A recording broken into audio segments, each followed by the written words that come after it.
நம்முடைய தலைப்பு என்னன்னா பெந்தேகோஸ்தே நாளின் அனுபவங்கள். எல்லாம் சொல்லுங்க, பெந்தேகோஸ்தே நாளின் அனுபவங்கள். ஆமாம், ரட்சிக்கப்பட்ட பிற்பாடு சபைக்குள்ள இருக்கிற எல்லாருமே இந்த அனுபவத்தை அறிந்து வைத்திருப்பது நல்லது. அறிந்து வைத்தவர்கள் அனுபவமாக்கி கொள்வது நல்லது. ஏன் இதை அனுபவமாக்கி கொள்ள வேண்டும் என்றால், ஆண்டவர் இயேசு பரமேறின பிற்பாடு அவர் சொன்ன வாக்கு தத்தம் நிறைவேறி அங்கே ஒரு சபை தோன்றுகிறது. அந்த சபையைத்தான் பிற்காலத்திலே தோன்றி கொண்டிருக்கிற ஒவ்வொரு சபைக்கும் முன் அடையாளமாக, முன் உதாரணமாக ஆண்டவர் வைத்திருக்கிறார். இப்போ நம்மலாம் சபைக்குள்ள வந்துட்டோம். நமக்கு முன்மாதிரி, சபைக்கு முன்மாதிரி எதுன்னா ஆதி சபை தான் முன்மாதிரி. வாழ்க்கைக்கு முன்மாதிரி யாருன்னா இயேசு தான் முன்மாதிரி. ராமேன்னு சொல்லுங்களேன். அப்போ அது ஒரு ரோல் மாடலாக இருக்குது. அதனால் அதை நம்ம படித்தா போதாது, அதை புரிஞ்சுக்கிட்டா போதாது, அதை அறிஞ்சு வச்சிருந்தா போதாது, அதை அனுபவமாக்கினால் உண்மையாகவே சொல்லுகிறேன், ஆதி மேன்மை நமக்குள்ளே உண்டாகும். ஆண்டவர் அவருடைய திருவுளத்திலே வைத்திருக்கிற அனைத்து அனந்த ஆசீர்வாதங்களையும் நமக்குள்ளே பொழிந்தருள போதுமானவராயிருக்கிறார். ஒரு ஆமேன்னு சொல்லுங்களேன். இன்றைக்கு ஒரு பெரிய சவால் சபைகளுக்கு என்ன அப்படின்னு பார்த்தீங்கன்னா, நான் பின்னாடி பார்ட்டாக நிறையா நான் பேசுகிறேன். கொஞ்சம் ஷார்ட்டாக தான் அதனுடைய விஷயங்களை சொல்லுவேன். தேவைப்படுகிற நாட்களிலே அதை குறித்து விவரமாக நம்ம பேசுவோம். இந்த பெந்தேகோஸ்தே நாளின் அனுபவங்கள் அநேகம் பேருக்குள்ளே குறைவாகவோ இல்லாமலோ இருக்கிறபடியினாலே இன்றைக்கு பலருக்குள்ளே கிறிஸ்தவத்திலே ஒரு எழுச்சி இல்லை. பலருக்குள்ளே விசுவாச வாழ்க்கையிலே அவர்கள் ஒரு ஜெயம் எடுத்து வாழ முடியவில்லை. இன்னும் சிலருக்கு ஒரு நல்ல கிறிஸ்தவ வாழ்க்கை வாழ்வது கடினமாக தோன்றுகிறது. இன்னும் சிலருக்கு நல்லா செய்யணும், நல்லா பண்ணணும், நல்லா இருக்கணும் அப்படின்னு நினைக்கிறோம். ஆனால் அது நடக்க மாட்டேங்குது. காரணம் என்னன்னா, பெந்தேகோஸ்தே நாளினுடைய அனுபவங்கள் நம்முடைய வாழ்க்கையின் அனுபவமாக இன்னும் மாறவில்லை. ஒரு ஆமேன்னு சொல்லுங்களேன். இன்றைக்கு இயேசுவின் நாமத்தினாலே சொல்கிறேன், இந்த செய்தியின் நிறைவிலே பெந்தேகோஸ்தே நாளின் ஒவ்வொரு அனுபவத்தை ஆண்டவர் உங்கள் ஒவ்வொருவருக்கும் தந்தரல போதுமானவராயிருக்கிறார். ஒவ்வொருவருக்குள்ளேயும் தந்து ஆசீர்வதிக்க போதுமானவராயிருக்கிறார். ஒவ்வொருவருக்குள்ளேயும் அப்படிப்பட்ட அனுபவத்தை ஆண்டவரே கொடுத்து உங்களை பலப்படுத்தவர் போதுமானவராயிருக்கிறார். பெற்றுக்கொள்ள ஆயத்தமா இருக்கிறவங்க மட்டும் கையை உயர்த்தி ஒரு அல்லேலூயா சொல்லுங்க. ஒரு 2 பேரை பார்த்து சொல்லுங்க, பெந்தேகோஸ்தே அனுபவம் உங்களுக்கு கிடைக்க போகுதுங்க. பெந்தேகோஸ்தே அனுபவம் உங்களுக்கு வரப்போகுதுங்க. சிலர்லாம் பக்கத்தில் சொல்லும் போதே உங்களுக்கு தெரியுது, ஏன்டா இவன்கிட்ட போய் சொல்கிறேன், ஏன்டா இவங்கள்ட்ட போய் சொல்கிறேன்ற மாதிரி இருக்குது. இன்னொருக்கா சொல்லுங்கள், உற்சாகமாக சொல்லணும். அப்போமாச்சு ஒரு எழுப்புதல் வருதான்னு பார்ப்போம். சூப்பர், கலக்கலாக இருக்குது பாருங்க. நன்றி. சரியா? ஓகே, நல்லா கவனிங்க. இந்த பெந்தேகோஸ்தே நாளின் அனுபவம் ரொம்ப ரொம்ப ரொம்ப ரொம்ப முக்கியம்.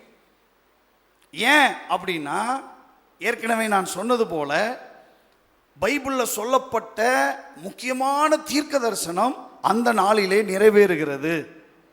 அடுத்தது ஆவியானவராலே இயேசுவாலே சொல்லப்பட்ட, எப்போதும் உங்களோடு இருக்கும்படி நான் போவது உங்களுக்கு நலமாயிருக்கும், வேறொரு தேற்றரவாளனை உங்களுக்கு அனுப்புகிறேன், அவர் உங்களுக்குள்ளே இருந்து உங்களுக்குள்ளே வாசம் பண்ணி சகல சத்தியத்துக்குள்ளேயும் நடத்துவார், வரப்போகிறத உங்களுக்கு தெரியப்படுத்துவார், நீதியை குறித்து, நியாயத்தை குறித்து, பாவத்தை குறித்து உலகத்திற்கு கண்டித்து உணர்த்துவார் அப்படின்னு சொல்லிட்டு போன அந்த ஆவியானவர் அந்த நாளிலே சபைக்குள்ளே வர ஆரம்பித்தார். ராமேன்னு சொல்லுங்களேன். எப்படி டெம்பரவரியா இல்லை, வந்துட்டு போகிற மாதிரி இல்லை. பழைய ஏற்பாடு காலத்துலனா வருவார் போவார், தேவைப்படுற நேரத்தில் வருவார், அப்புறம் போயிடுவார். வருவார் சொல்லுங்க, வருவார் போயிடுவார். இப்போ அப்படி இல்லை, வந்தவர் உள்ளே தான் இருக்கிறார். புரியுதா உங்களுக்கு? அப்போ இந்த அனுபவம் நமக்கு தேவையா? வர்ற போகிற அனுபவம் ரொம்ப முக்கியமா, உள்ளே இருக்கிற அனுபவம் ரொம்ப முக்கியமா? ஆமாம். அதனால தான் இதெல்லாம் நீங்கள் ரொம்ப நல்லா கவனிக்கணும், வாஞ்சிக்கணும். இதை எப்படியாகிலும் வாஞ்சியோடு மிகுந்த விருப்பத்தோடு இதை நீங்கள் அனுபவமாக்கி கொள்வது நல்லது. கர்த்தர் உங்கள் எல்லாரையும் நிறைவாய் ஆசீர்வதிப்பாராக. நம்ம ஆண்டவர்கிட்ட மட்டும் நல்லா கவனிங்க, கேட்டால் அவரை மாதிரி வாரி கொடுக்கறதுக்கு இந்த உலகத்தில் யாருமே இல்லை. கேட்டால் அவர் மாதிரி அள்ளி கொடுக்கறதுக்கு இந்த உலகத்தில் யாருமே இல்லை. பைபிளில் அவரே சொன்னார், இந்த உலகத்தில் இருக்கிற ஒரு மனுஷன் அப்படின்னா ஒரு அப்பா, பிள்ளை முட்டையை கேட்டால் பாம்பை கொடுப்பானா? சொல்லுங்க, கொடுக்க மாட்டான். அப்புறம் மீனை கேட்டால் தேலை கொடுப்பாரா? இல்லை, நீ கொடுப்பீங்களா? ஆமாம், சரியா?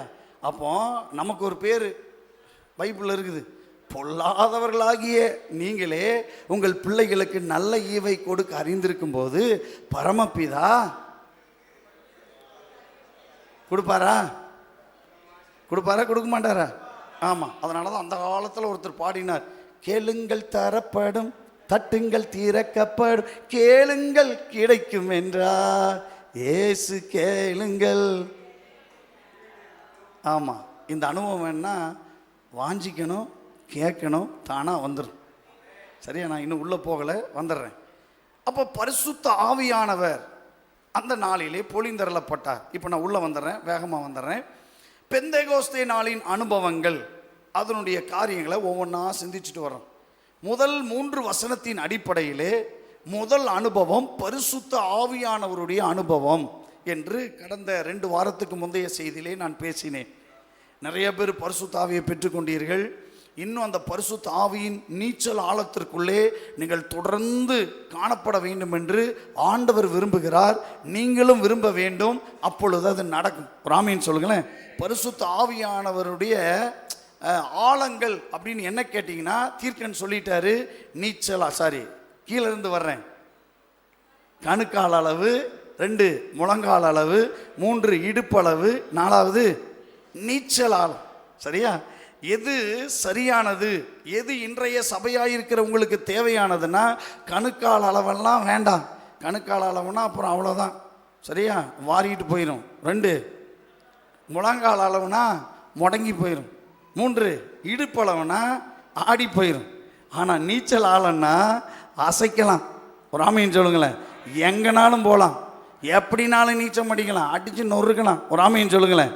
அந்த அளவை எல்லாருக்குள்ளேயும் வைக்க விரும்புகிறார்.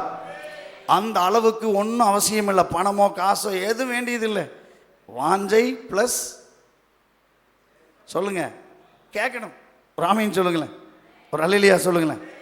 சரி, 2வது கடந்த வாரத்தில் நான் சொல்லி கொடுத்தேன். 2வது பெந்தேகோஸ்தே நாளில் கிடைக்கப்பட்ட அனுபவம் என்ன அனுபவம்? வரங்களின் அனுபவம். எல்லாம் சொல்லுங்க, என்ன அனுபவம்?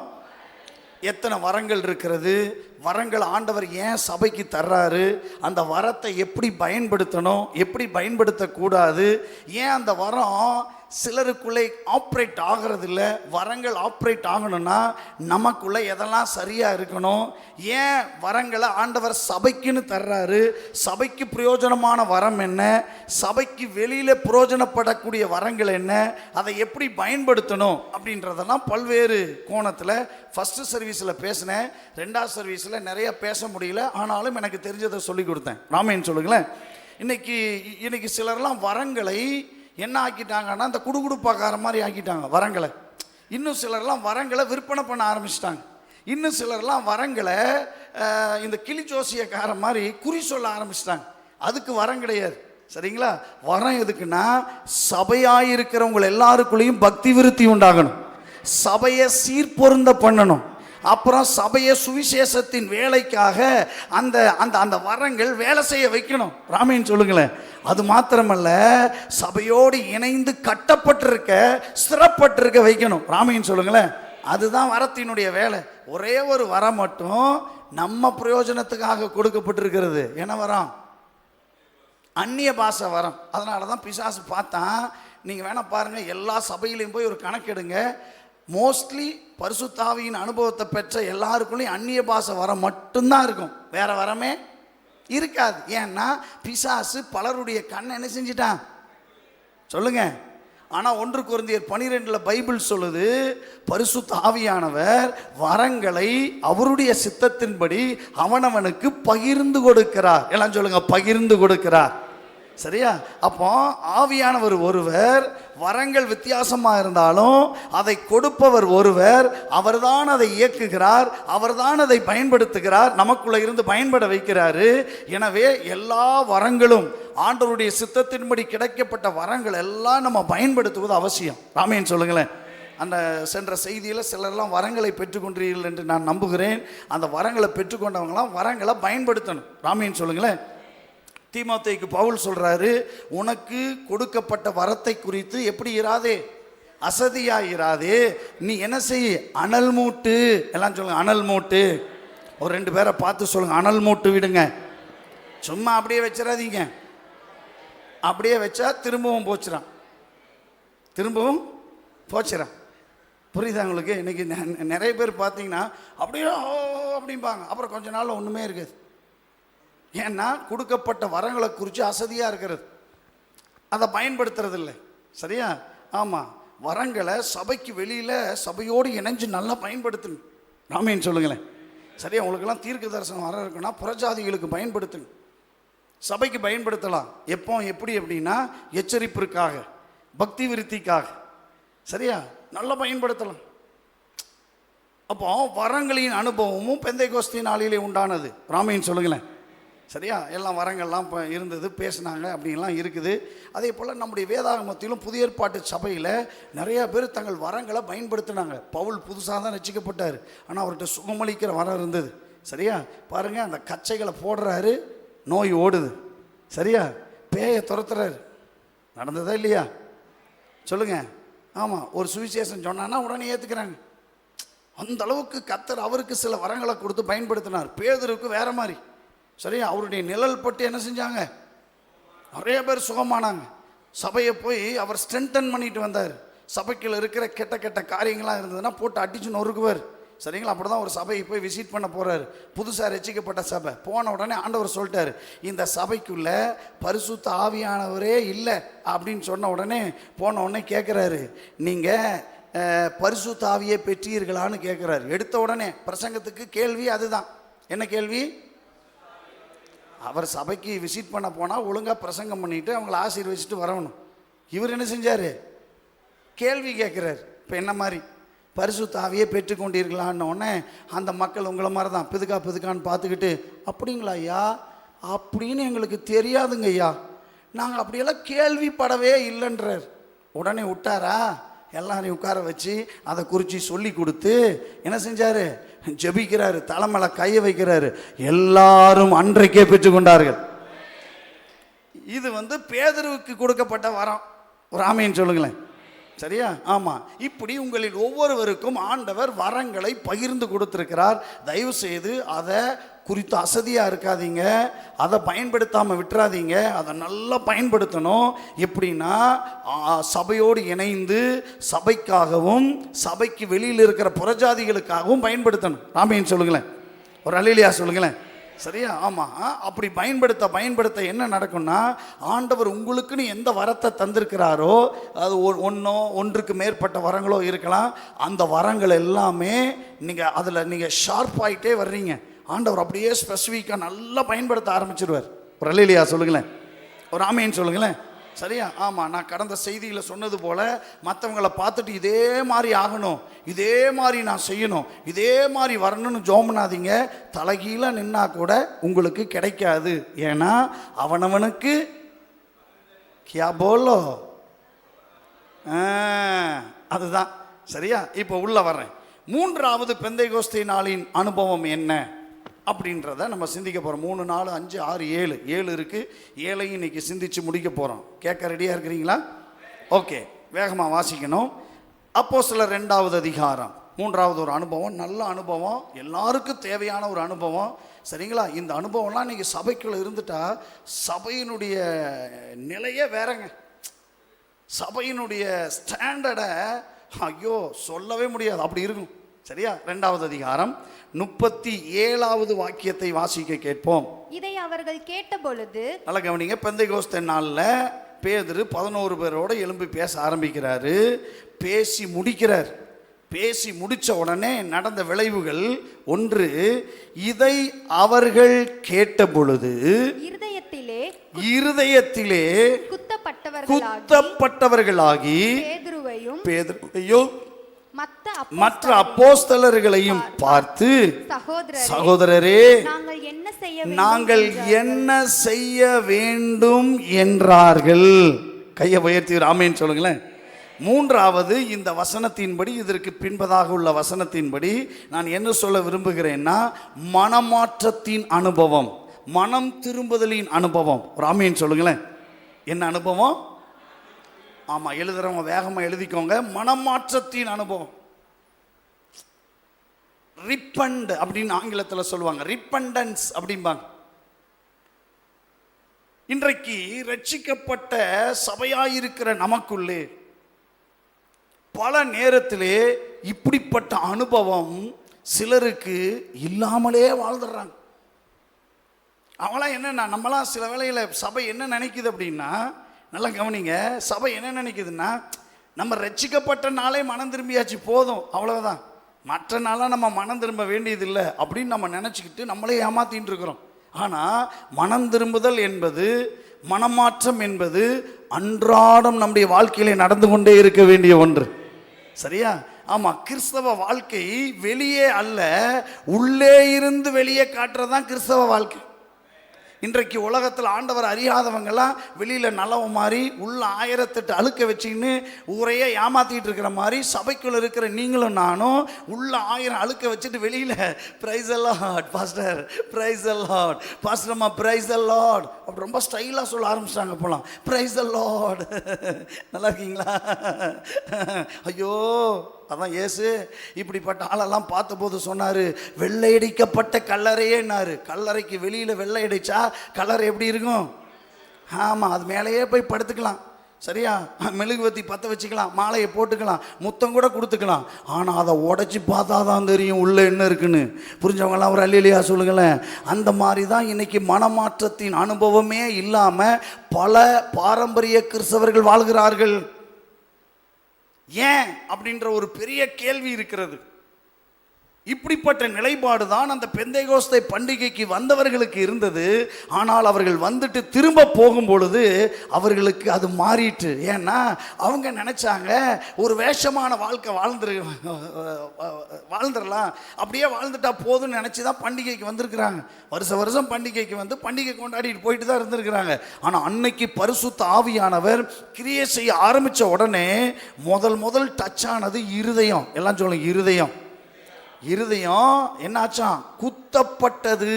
எல்லாம் சொல்லுங்க, என்ன செய்யப்பட்டது?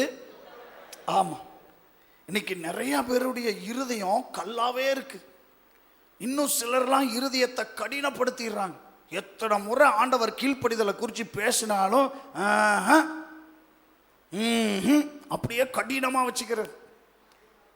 ரட்சிக்கப்பட்ட ஒவ்வொரு கிறிஸ்தவனுடைய இருதயமும் சதையான இருதயமாக இருக்க வேண்டும். ரட்சிக்கப்பட்ட ஒவ்வொரு கிறிஸ்தவனுடைய இருதயமும் உணர்வுள்ள இருதயமாக இருக்க வேண்டும்.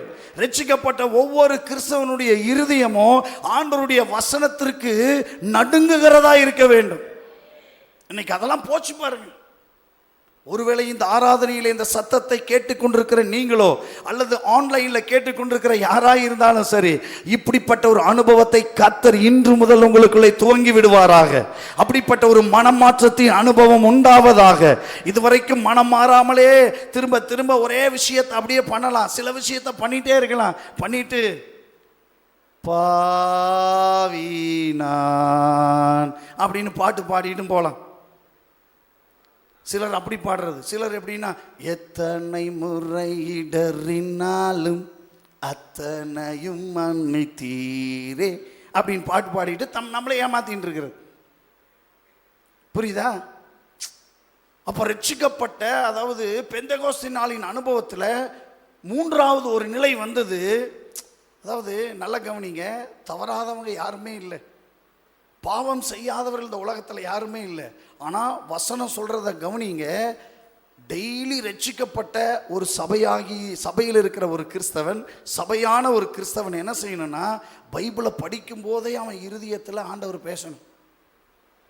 அதை தியானிக்கும் பொழுது அவனுடைய இருதயத்தை தைக்கணும். அது ஒரு சின்ன விஷயமோ ஒரு பெரிய விஷயமோ ஒரு காரியமோ அறிஞ்சோ அறியாமலோ அப்படியெல்லாம் இல்லை. நம்ம மனசாட்சிக்கு தெரியும், நமக்குள்ள இருக்கிற பரிசுத்த ஆவியானவருக்கு தெரியும். அவர் உணர்த்த ஆரம்பிப்பார். உணர்த்தின உடனே அந்த இருதயத்தில் ஒரு உணர்வு வரணும். ராமேன்னு சொல்லுங்களேன். சிலரெல்லாம் எப்படின்னா உணர்வடைகிறது இல்லை, மாறாக இப்போ ஃபார் எக்ஸாம்பிள் ஒரு மிஸ்டேக்குன்னு வைங்களேன். இப்போ நான் ஒரு போதகர், என்னையே சொல்லிடுறேன், சரியா? ஆமாம், ஒருத்தர் தப்பு பண்ணுறாங்க. நான் அங்கே போய் ஒரு அன்பாக சொல்கிறோம், இது சிஸ்டர், இது தப்பு சிஸ்டர், இது பைபிள் இப்படி இல்லை, நீ இதை கொஞ்சம் மாற்றிக்கிங்க அப்படின்னு சொன்னால் அந்த சிஸ்டர் என்ன செய்யணும்? ஒரு உணர்வு உள்ள இருதயம் உள்ளவங்க உடனே என்ன செய்யணும்?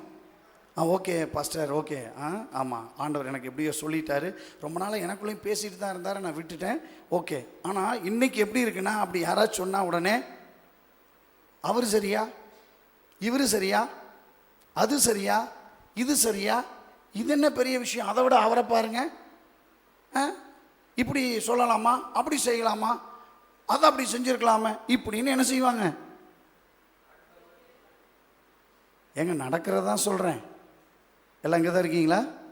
உங்கள் வீட்டில் கூட நீங்கள் கொஞ்சம் பாருங்கள்.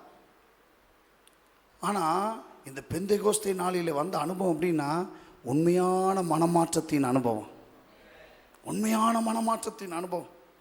இருதயத்தில் குத்தப்பட்ட உடனே சரண்டர் ஆகிறாங்க. என்ன சரண்டர்? ஆண்டவன்மார்களே, நாங்கள் ரட்சிக்கப்படுறதுக்கு என்ன செய்யணும்? அடுத்தது சொல்கிறாரு, நீங்கள் ஒவ்வொருவரும் இயேசுவின் நாமத்தினாலே பாவம் மன்னிப்புக்கென்று ஞானஸ்நானம் பெற்று முதல் பாவம் மன்னிக்கப்படட்டியா, நீ செஞ்சதெல்லாம் தப்பு அப்படின்னு இவ்வளோ நாள் தப்பு இல்லைன்னு நினச்சி அவனுக்கு வந்திருந்தானு ஆலயத்தில் கொண்டாடிட்டு இருக்கிறாங்க. இப்போ அந்த இடத்துல நடக்குது விஷயங்கள். இப்போ எல்லாம் ஒப்பு கொடுக்குறாங்க. இருதயத்தில் குத்தப்பட்டவர்களாகி சொன்ன உடனே அந்த சத்தத்தை கேட்டு உடனே கீழ்ப்பணிது. இதான் மனமாற்றத்தின் அனுபவம். ராமேன் சொல்லுங்களேன், ஒரு அல்லேலூயா சொல்லுங்களேன். பைபிளில் நீங்கள் இந்த மனமாற்றத்தை பல கோணத்தில் நீங்கள் படிக்கலாம். இப்போ ஃபார் எக்ஸாம்பிள் நல்ல கவனிங்க, பேதுரு ஒரு தப்பு செய்கிறார், அவரும் சீடர் தான். யூதாசும் ஒரு தப்பு செய்கிறார், அவரும் சீடர் தான். சரிங்களா? இப்போ ரெண்டு பேருக்குள்ள இருக்கிற மனமாற்றத்தில் பாருங்க, பேதுரு செஞ்ச குற்றத்தை சேவல் 3 முறை கூவின உடனே அவருக்கு தூக்கமே வரல. என்ன வரல? இன்னைக்கு சிலர்லாம் தூங்காம செய்தியை கேட்டுட்டு இருக்கிற மாதிரி என்ன வரல? அவருக்கு தூக்கமே வரல. என்ன செய்யறாருன்னா மனம் கசந்து அழ ஆரம்பிச்சிட்டார். பைபிள் சொல்லுது மனம் கசந்து அழுகிறான். ஐயோ, ஏசப்பா சொன்னது நடந்துட்டுறா, நம்ம இப்படி சொல்லியிருக்க கூடாதுரா, நம்ம சபிச்சிருக்க கூடாது, சத்தியம் பண்ணியிருக்கூடாது, இவர் தெரியாதுன்னு சொல்லியிருக்கூடாது, இப்படி பண்ணிட்டோமே, சி இப்படி ஒரு கேவலமான விஷயத்தை பண்ணிட்டோமேன்னு அப்படியே மனம் வருந்துறார். மிஸ்டர் யூதாஸ் இருக்கிறார் பார்த்தீங்களா, அவருக்கு ரெட் கார்பரேட், அதாவது ரத்தாம்பர கம்பளியை விரித்து நல்லா சாப்பாடு கொடுக்குறார் இயேசுநாதர். 12 பேரோட கடைசியாக எல்லாம் ஜோறுதுங்கிறாங்க, அதான் கடைசி சாப்பாடு சாப்பிட்டுட்டு இருக்கிறாங்க. அப்போ இயேசு சொல்கிறாரு, இந்த தாளத்தில் கையிடுகிறவளில் ஒருவன் என்னை காட்டி கொடுப்பான்.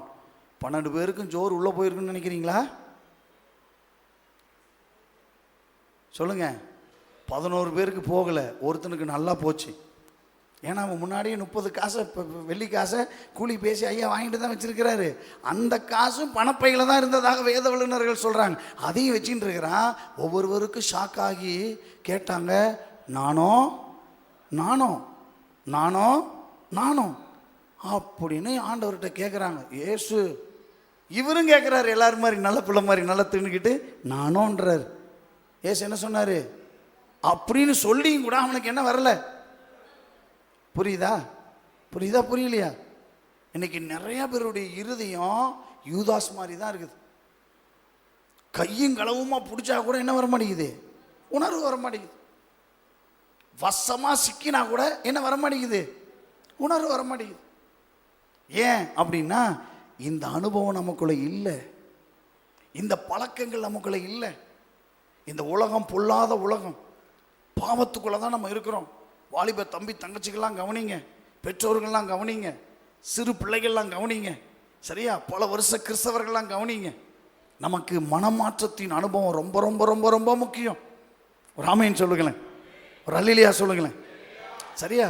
பாருங்க, உங்கள் ரட்சிப்பில் ஒரு சந்தோஷம் இருக்குங்க. அது எப்போ நிலைச்சிருக்குன்னு தெரியுமா? மனமாற்றத்தின் அனுபவம் டெய்லி இருக்க இருக்க இருக்க இருக்க அந்த ரட்சிப்பின் சந்தோஷத்தில் நீங்கள் இருந்துனே இருப்பீங்க. சரியா? அந்த அனுபவம் தான் உங்களை செயல்பட வைக்கும். அந்த அனுபவம் தான் உங்களை அடுத்தடுத்த நிலைக்கு கொண்டு போகும். அந்த அனுபவம் தான் பிசாசை எதிர்க்க வைக்கும். அந்த அனுபவம் தான் தேவனிடத்துல ரொம்ப அன்பு கூற வைக்கும். அந்த அனுபவம் தான் சபையை கூட நேசிக்க வைக்கும். அந்த அனுபவம் தான் சத்தியத்தின்படி வாழ வைக்கும். கைத்தட்டி ஆண்டவருக்கு நன்றி சொல்லுங்க. இன்னைக்கு அதெல்லாம் விட்டுட்டு, சரியா?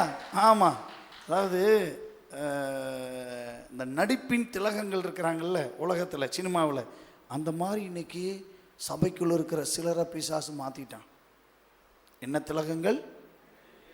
ஆமாம், இந்த 3000 பேர் இருதயத்தில் குத்தப்பட்டு ஆண்டவரே அப்படின்னு என்ன செய்கிறாங்க? இதே மனம் மாறுதல் இன்னும் பைபிளில் வெவ்வேறு கோணத்தில் நீங்கள் பார்த்தீங்கன்னா, சகேயு மனம் திரும்பினார். நல்லா கவனிங்க, நல்லா கவனிங்க. சகேயுக்கு இயேசு தெரியுமா? தெரியாது. பைபிள் சொல்லுது இயேசு எப்படிப்பட்டவரோன்னு பார்க்கறதுக்கு வந்தான். கூட்டம் நிறையா இருந்தது எல்லாம். ஆமாம், கோலியாத்து மாதிரி 6 அடி ஆட்கள் எல்லாம் இருந்ததுனால அவன் குள்ளன் எல்லாம் மறைஞ்சுது. உடனே ஒரு காட்டத்தி மரத்தில் அவராக ஏறுறாரு. அப்படியே பார்த்துட்டு இருக்கிறாரு. ஏசங்க வந்த உடனே மேலே பார்த்து, சகையவே சீக்கிரமாக இறங்கி வா, இன்றைக்கி நான் வீட்டில் தங்கணுன்னு அவனை குடு குடு குடு குடுன்னு வர்றாரு. ஏசப்பா வீட்டுக்கு கூட்டிகிட்டு போகிறாரு. அவர் வீட்டுக்குள்ளே போய் நோ டீச்சிங் நோ ப்ரீச்சிங். நல்லா கவனிக்கணும். Without teaching preaching he confess their, அவருடைய பாவத்தை ஒப்பு கொடுக்கிறார். என்னன்னு உங்கள்கிட்ட கேட்டேன் பாருங்க. என்னன்னு? ஆண்டவரே, நான் யாரிடத்திலாகிலும் அநியாயமாய் வாங்கினது உண்டானால். எத்தனை கிறிஸ்தவங்க இந்த மாதிரி ஜெபம் பண்ணியிருக்கிறோம்? எத்தனை கிறிஸ்தவங்க இந்த மாதிரி ஆண்டவர்கிட்ட ஒப்பு கொடுத்துருக்குறோம்? ஆட்டையை போடுறதில் குறியாக இருக்கிற மௌலிய மனம் திரும்புறதில் என்ன இல்லை, பாவத்தை மறைக்கிறதுல கவனமாக இருக்கிறோம். தெரிஞ்சிடக்கூடாது, என் மனைவிக்கு தெரிஞ்சிடக்கூடாது, எங்கள் அம்மா அப்பாவுக்கு தெரிஞ்சிடக்கூடாது, எங்கள் அப்பாவுக்கு தெரிஞ்ச அவ்வளோதான் கொன்று போடுவார் கொன்று அப்படின்னு அப்படியே போனோம். அப்படி அப்படியே அப்படி அப்படியே மறைக்கிற பற்றியா? ஆனால் அந்த மிஸ்டர் சகேயு அப்படி இல்லை, ஓப்பனாக அடிக்கிறார். எத்தனை மடம் கொடுக்குற ஆண்டவரே? ஆண்டவர் சொன்னாரா? உணர்த்தினாரா? இப்போ நான் பிரசங்கம் பண்ணுற மாதிரி பண்ணாரா? சொல்லுங்க. எதுவுமே பண்ணலை. ஆனால் அவருக்குள்ள மனம் திரும்புதல் வந்தது. காரணம் என்னென்னா, அவருடைய இருதயம் ஆயத்தமாக இருந்தது. அவருடைய இருதயம் மென்மையானதாக இருந்தது. சரியா? ஏன் இஸ்ரவேல் மக்களுடைய வாழ்க்கையில் திரும்ப திரும்ப மனம் திரும்புதல் இல்லாத அனுபவம் வந்துச்சுன்னா, அவங்க இருதயத்தை அடிக்கடி கடினப்படுத்தினாங்க. இன்னைக்கும் சபைக்குள்ள நிறைய பேர் இருதயத்தை கடினப்படுத்திக்கிட்டே தான் இருக்கிறது. எத்தனை முறை பிரசங்கத்தை கேட்கட்டும், யாரு சொன்னாலும் என்னது? லொல்லு. சிலருக்கு தில்லு.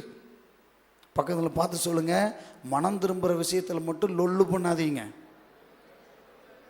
தில்லா இருக்காதீங்க. ஆமாம், ஆண்டவர் நினைச்சாருன்னா அவ்வளோதான். புரியுதா? புரியுதா? புரியலையா? ஆமாம். அப்போ இந்த பெந்தேகோஸ்தே நாளின் 3வது அனுபவம் என்ன அனுபவம்? மனம் திரும்புதலின் அனுபவம். நீங்கள் ஒருவேளை நினைக்கலாம், பாஸ்டர் அது உண்மையா? பாருங்க, யோவான் ஸ்நானகன் ஊழியத்துக்கு வர்றாரு. வந்த உடனே பண்ண முதல் பிரசங்கமே மத்தேயு 3 இருக்கு. மனம் திரும்புங்கள், பரலோக ராஜ்யம் சமீபித்திருக்கிறது. இயேசு பிரசங்கம் பண்ண முதல் பிரசங்கமே எதுதான்? மனம் திரும்புங்கள், பரலோக ராஜ்யம் சமீபமாக இருக்கிறது. யாருக்கு பண்ணாரு? உங்களை போல என்ன போல அவரை அறிஞ்சவங்களுக்கு தான் பண்ணார். அப்படின்னா என்ன அர்த்தம்? தீர்க்கதரிசிகளுடைய வேர்டெல்லாம் கவனிச்சு பாருங்க. ஏசாயா கூட சொல்றாரு, மனம் திரும்புறான்றார். யாருக்கு? நான் வழக்கமாக சொல்றபடி ராமசாமி, குப்புசாமி, கந்தசாமி, முனுசாமி, லட்சுமி, நகமா, அவங்களுக்கா? இல்லைங்க. டேவிட்டு, சாலமோனு, ரூத்து, நகமி, அவங்களுக்கு தான் சொல்கிறார். சொன்னாரா? ஏன்? புரியுதா? அப்போ ரட்சிக்கப்பட்ட நீங்களும் நானும் மனம் திரும்புகிற அனுபவத்தோடு வாழணும் டெய்லி. எத்தனை பேர் இன்னையிலேருந்து வாழ போகிறீங்க? உங்கள் கையை உயர்த்தி சொல்லுங்கள், ஆண்டவரே, ஆமாம், ஒவ்வொரு நாளும் நான் மனம் திரும்பின அனுபவத்தோடு வாழ விரும்புகிறேன், எனக்கு உதவி செய்யுங்க ஆண்டவரே. அதற்கு என்னுடைய இருதயம் சதையாய் மாற்ற மாற்ற ஒப்பு கொடுக்குறேன்ப்பா, இருதயத்தை கடினப்படுத்த மாட்டேன்ப்பா, உணர்வுள்ள இருதயத்தோடு நான் வாழ்வேன்ப்பா. நீங்கள் ஒரு முறை சொன்னாலும் போதும், நான் இனி மனம் திரும்பும் ஆண்டவரே, மனம் திரும்பின அனுபவத்தோடு வாழ்வேன். ஆமென். ஆண்டவர் அப்படி வாழ்வதற்கு உங்களுக்கு உதவி செய்வாரா? சரியா? ஆமாம். அதாவது ஆண்டவர் நமக்கு சொல்லும் பொழுதெல்லாம் நம்ம அலட்சியப்படுத்தக்கூடாது. அன்போடு சொல்லும் பொழுதும் சரி, கடிந்து கொண்டு சொல்லும் பொழுதும் சரி, எச்சரிக்கையாக சொல்லும் பொழுதும் சரி, அல்லது அடி போட்டு சொல்லும் பொழுதும் சரி, என்ன செய்யக்கூடாது? அலட்சியப்படுத்திடக்கூடாது, செவி கூடாமல் மறுத்தரக்கூடாது. உடனே என்ன செஞ்சிடணும்? சொல்லுங்க. இன்னைக்கெல்லாம் நிறைய பேர் சவுல் மாதிரி தான், தாவீது மாதிரி இல்லை. 2 பேரும் ராஜா தான், 2 பேரும் ஏசப்பா பிள்ளைகள் தான். பாருங்க, சவுல் ராஜாவாயிட்டாரு, முதல் முறை தப்பு செய்கிறாரு, 2வது முறை தப்பு செய்கிறாரு, 3வது முறையும் தப்பு செய்கிறாரு, 4வது முறை தப்பு செஞ்சுட்டு வந்துட்டார் ஐயா. இப்போ சாமுவேல் வந்துட்டார். சாமுவேல் என்ன செஞ்சிட்டாரு? வந்துட்டார். தப்பு செஞ்சவருக்கு தப்புன்னு தெரியுமா தெரியாதா? தெரியும். இது ஒரு பெரிய நியமனம், அதே மாதிரி மீறார். ஒரு ராஜா வந்து ஆசாரியனுடைய வேலையை செய்யக்கூடாது, பலி செலுத்தக்கூடாது. இந்த ஆள் செஞ்சுட்டு வந்துட்டான். சாமுவேல்கிட்ட ஆண்டவர் பேசி அனுப்புறாரு, ஏப்பா இவனை ராஜா வாக்கினது எனக்கு விசனமாக இருக்குது, அவன் பண்ணுறதை பாருன்றார். வந்ததையும் நீங்களாக இருந்தால் என்ன பண்ணியிருப்பீங்க? ஒரு உணர்வுள்ள இருதயம், சதையான இருதயம், ஆண்டவருடைய வார்த்தைக்கு செவி கொடுத்து பழகின இருதயம் உள்ளவங்க என்ன செஞ்சுருப்பாங்க? சமையலையா மன்னிச்சுங்க, நான் பண்ணாத பண்ணிட்டேயா, ஐயோ ஆண்டவர்கிட்ட இருந்து கோபம் வந்தால் நான் தாங்க மாட்டேன் அப்படின்னு. வந்ததையும் என்னப்பா செஞ்ச அப்படின்னா, நீர் தாமதமாக வந்தீர், ஜனங்களெல்லாம் என்னை விட்டு போகிறாங்க, சரியா, அதனால தான் நான் பண்ணேன். இதுதான் லொல்லு. புரியுதா? இதுதான் என்னது? லொல்லு. திரும்பவும் பக்கத்தில் பார்த்து சொல்லுங்க, மனம் திரும்புதலில் லொல்லு மட்டும் பண்ணாதீங்க. ஆண்டவர் சிடும்பை பிடிச்சாருன்னா தாங்க மாட்டோம் நம்ம. புரியுதா? புரியுதா? புரியலையா? ஆமாம். ரட்சிக்கப்பட்டு சபைக்குள்ளே வந்த பிற்பாடு நமக்குள்ளே டெய்லி இருக்க வேண்டிய அனுபவம் மனம் திரும்பின அனுபவம், மனம் மாறின அனுபவம். இதை நீங்கள் பல நிருபங்களில் திரும்ப திரும்ப படிக்க முடியும். முன்னே நீங்கள் இப்படியெல்லாம் இருந்தீங்க, இப்பொழுதோ அப்படின்னு பவுல் எழுதுவார். பேதுரு கூட சொல்கிறாரு, முன்னே இப்படியெல்லாம் இருந்தீங்க, இப்பொழுதோ. சரியா? பக்கத்தில் பார்த்து சொல்லுங்க, முன்ன இருந்த மாதிரி இப்போ இருந்தீங்கன்னா, முன்ன இருந்த விஷயம்லாம் இப்போ உள்ள வந்துச்சுன்னா நீங்கள் ஒழுங்காக மனம் திரும்பலின்னு அர்த்தம். பக்கத்தில் பார்த்து சிரிச்சு கேளுங்க, இருக்குதா? வருதா? ஆமாம். இன்னும் ரட்சிக்கப்பட்டு சபைக்கு வந்துட்டு நாளை பார்த்துட்டு இருக்கிறது, இன்னும் ரட்சிக்கப்பட்டு சபைக்கு வந்துட்டு குறி கேட்டுன்னு இருக்கிறது, இன்னும் ரட்சிக்கப்பட்டு சபைக்கு வந்து ஞானசாலம் எடுத்துக்கிட்டு என்ன செய்கிறது? ஆமாம், சினிமா பாட்டை ரிங் டியூனாகவே வச்சுருக்கிறது. சிக்கு பூக்கு சிக்கு பூ என்னென்னமோ பாட்டு. அன்னைக்கு ஒருத்தர்கிட்ட கேட்குறேன், பிரதர், ஆமாம், ஏன்னா நான் வந்து ஒரு பெரிய சபைக்கு பாஸ்டர், நான் பலரோடு இருக்கும்போது அன்றைக்கி பாருங்கள் ஒருத்தர்கிட்ட இது பண்ணி அந்த வந்து கால் பண்ணுறேன். கால் பண்ணிவிட்டு அந்த லவுட் ஸ்பீக்கரில் போட்டு ஒருத்தர் நான் வந்து பேசிகிட்டு இருக்கிறேன். இது ரிங் டியூன் அடிக்குது. ஆனால் பாவி, இந்த இது பாட்டு பாடுதானே நான் கட் பண்ணிட்டேன். கட் பண்ணிவிட்டு திரும்ப கூப்பிட்டு, பிரதர் பிரைஸ் லார்ட், ரொம்ப நல்லா பேசுகிறீங்க, ஆனால் கொஞ்சம் பாட்டை கவனிங்க பிரதர், வேறு மாதிரிலாம் இருக்குது அப்படின்னு சொன்னேன். அவர் சொல்கிறார், பாஸ்டர் எனக்கே தெரியாமல் வந்துட்டுன்றார். எவ்வளோ ரொம்ப நல்லவர் பார்த்தீங்களா? இன்னும் மனம் திரும்புதல் இல்லை. இன்னும் சிலர்லாம் சினிமா பாட்டுக்கு அப்படியே ஆடி உள்ள ஸ்டேட்டஸில் வைக்கிறது. எப்படி டான்ஸ் ஆடி வாழ்க்கை ஆண்டவர் ஆட வச்சுருவார். புரியுதா? ஆமாம், ரட்சிக்கப்பட்டு இன்னும் அதுதான். சிலரால் முடியலன்றோம். இல்லையா? நீ டெய்லி மனம் திரும்பின ஒரு பழக்கம் அனுபவம் இருந்துச்சுன்னா, ஒரு சின்ன விஷயம்னா கூட ஆவியானவர் ஒன்று அதிலிருந்து வெளியில் கொண்டு வர விரும்புவோம். ஒரு அல்லேலூயா சொல்லுங்களேன். சரியா? அப்போ பெந்தைகோஸ்தே நாளின் 3வது அனுபவம் என்ன அனுபவம்? ஏசப்பா சீக்கிரம் சொல்லுங்க. மனம் திரும்புதலின் அனுபவம், மனம் மாற்றத்தின் அனுபவம். சரியா? அந்த அனுபவத்தை இன்னையிலிருந்து கர்த்தர் ஒவ்வொருவருக்குள்ளையும் துவங்க விரும்புகிறார். ஒவ்வொருவருக்குள்ளே இன்னையிலிருந்து துவங்க விரும்புகிறார்.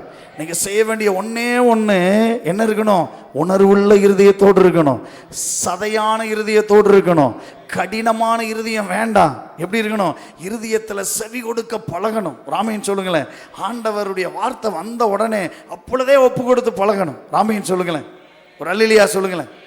சரியா? ஆமா. அதான் ஒரு நல்ல கிறிஸ்தவங்க, ரட்சிக்கப்பட்டு சபையில் இருக்கிற நல்ல கிறிஸ்தவங்க, ஊழியக்காரங்களாம் என்ன பண்ணுவான்னா, நைட்டு தூங்குறதுக்கு முன்னாடி ஒரு 5 நிமிஷம் ஆகிலும் அந்த நாளில் என்னென்ன பண்ணன்றதை யோசிப்பாங்க. யோசித்துட்டு, ஆண்டவரே, நான் யாரையாச்சும் வார்த்தைகளை காயப்படுத்தியிருந்தா மன்னிங்க. நான் இந்த இடத்துல நான் இதை பார்த்துட்டேன், ஆனால் பார்த்துருக்கூடாது, இப்படி தப்பாக பார்த்துட்டேன், நான் மன்னிங்க.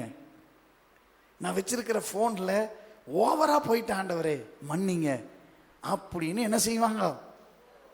ஆமாம். இப்போலாம் பாருங்க, இந்த பெந்தகோஸ்தே சபையில் இருக்கிற நிறைய விசுவாசிகள் பாவ மன்னிப்பே கேட்கறது இல்லை. அப்படின்னு என்ன அர்த்தம்? அவங்க நீதிமான்னு நினச்சிக்கிறது. புரியுதா? புரியுதா?